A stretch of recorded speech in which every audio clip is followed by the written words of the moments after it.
Let's go to Christine in New York City. Welcome. I wanted to talk about the Latino vote. I live in New York City, and just this morning, I'm walking down the street and I'm commiserating with my friend on the phone about the election results. And this Dominican guy, light-skinned Dominican guy, was like, anybody got $1,200 from Trump, they should be voting for him.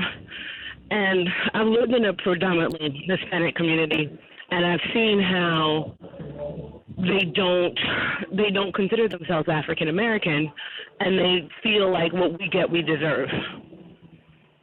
And I think as Yeah. long as we keep looking at them as part of us and counting on them as our democratic strategy, we're going to keep getting screwed over. I hear what you're saying. I'm going to keep counting them as black as long as they're black because they're black, and I'm not going to treat people how they treat me. I'm going to treat them how they deserve to be treated, which is they're black. But we don't count on them to do the right thing. We always count on them to do the right thing because that's been the history.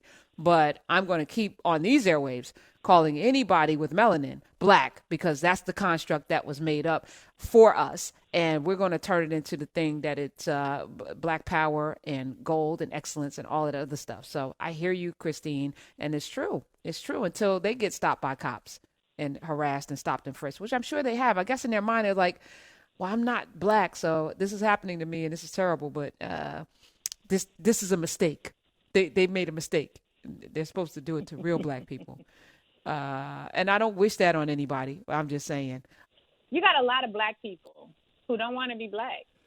You got a lot of black people who, if they had access to the same resources that, say, Little Kim or Michael Jackson, and no shade, just, speaking realistically, they would choose to use those resources to be black themselves, right? So and for people who have access to that as an option, it makes sense, and I'm saying this because I think we need to. One, I think I like being moved by empathy as a part of my movement work, and I think we have to just be clear that anti-blackness, the internalization of anti-blackness, when you are in a black body, is a particular form of sickness, and I don't know if we can call it a mental sickness. The doctor's coming in; we can ask her about this, but it's a particular form of mental illness, I think. That works against one's own best interest. And so just like you have Afro-Latinos, or people who we would think would be black who speak Spanish, whose parents and ancestors were on the same boats as our ancestors were on, they just got off on different stops. Their non-desire to claim blackness is really based on the fact that when you're not black, your life is better in many ways. Like, you have the ability to access resources, privileges, and power in ways that you don't necessarily in a black body. And so I think that it requires a lot of conversation. One thing, my husband, he came to visit me when I lived in the Dominican Republic. We were not married at the time, but he left there saying, I can't stand this country, talking about America, but at least we had James Brown, I'm black and I'm proud. We had here the one drop rule, where one drop of discernible blackness in your body, in your phenotype, you was going to be black. Now, you might have light skin privilege, but you was still going to be black. That is not the same structure that our Latin American brothers and sisters experience. Many of them, it's the one drop rule in reverse. If you got one drop of white blood, you're going to claim it because you're going to try to cleave onto that which is going to allow you access to greater resources and power. And so I don't think we should have a conversation about the Latino brothers and sisters from a space of anger, but from a space of understanding. We had James Brown, I'm black and I'm proud. We had a one drop rule that said, nah, sis, you might be light skinned, but your head is nappy, your nose is big, and your lips is fat. You black, girl. So I'm talking about myself as I go through my own characteristics. So I just think that it requires a lot more empathy. It also requires recognizing that we are responsible as a people for the cultural products that we produce, which advertise who we are.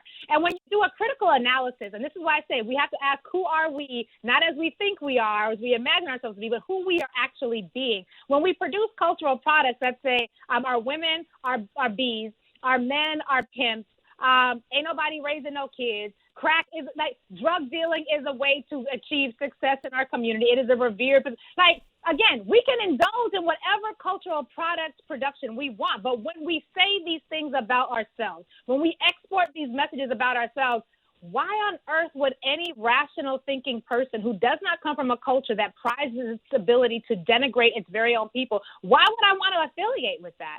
If I'm coming from another country, be it Jamaica, Ghana, Nigeria, Dominican Republic, whatever, why would I want to associate with the people who think so little of themselves that they belittle their own women, they don't care for their children, and they pride themselves? 50 Cent, have a baby by me, be a millionaire. Your parenting is even transactional. Why would I, as a Black person from a non-American experience, why would I want to affiliate with that? So it's not just a let's blame them. We got to kind of have an internal community conversation about that as well.